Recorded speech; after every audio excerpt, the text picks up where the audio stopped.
très réalistes pouvant être utiles dans de nombreux domaines comme l'art, les effets spéciaux, la médecine, la magie, etc.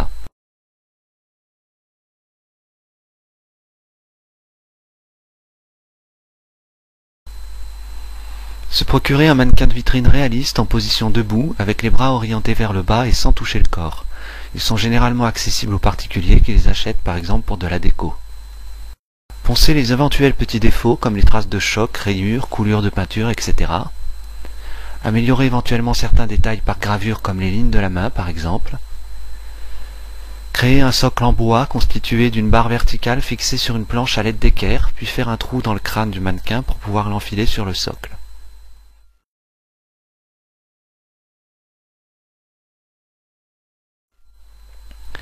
Laver le mannequin au produit à vaisselle pour le dégraisser, rincer, essuyer. Boucher les éventuels trous et numéros gravés avec de la pâte époxy, du milliput par exemple. Ce travail à l'eau en mouillant abondamment, laisser sécher 24 heures puis poncer. Coller les différentes parties du mannequin de vitrine avec de la super glue 3. Camoufler les creux de séparation des différentes parties avec du milliput, ce qui va en même temps renforcer le collage. Améliorer éventuellement certaines formes du mannequin de vitrine avec de l'Effaplast Light, plus fragile que la pâte époxy mais plus facile à travailler et à poncer. Dépoussiérer le mannequin avant le moulage. Pour séparer les deux faces du moule, poser sur le mannequin de vitrine un muret en plastiline, divisant les membres en deux parties bien égales. Faire adhérer le muret en écrasant la plastiline sur la face arrière et le faire bien net sur la face avant. On le fera passer sur l'arête des oreilles.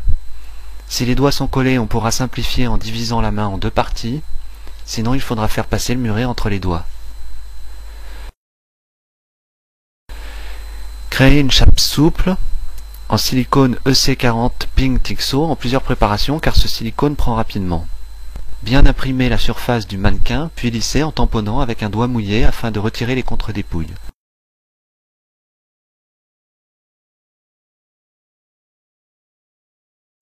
Créer 2 ou 3 couches superposées afin d'augmenter l'épaisseur de la chape en silicone.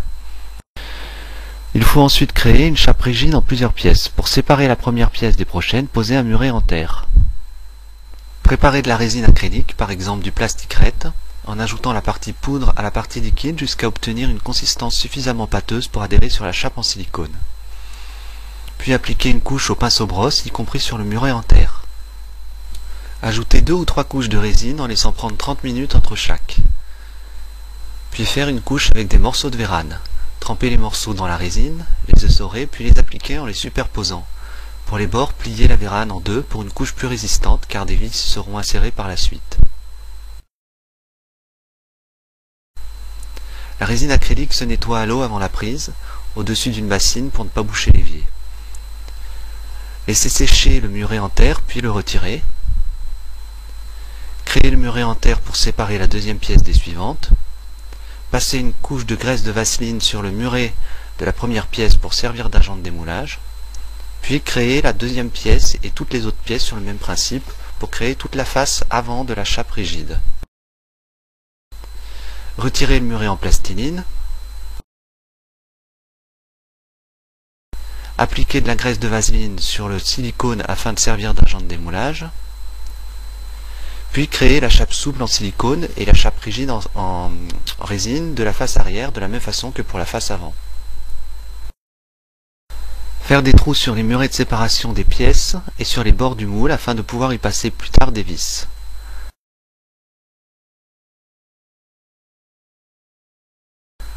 Scier les bords des murets en résine et de la chape pour dessouder les pièces et avoir des bords bien nets. Démouler les pièces en résine en faisant levier avec un tournevis.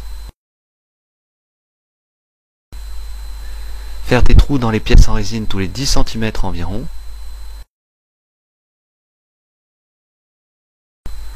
Dépoussiérer les pièces en résine pour reconstituer les deux faces de la chape rigide.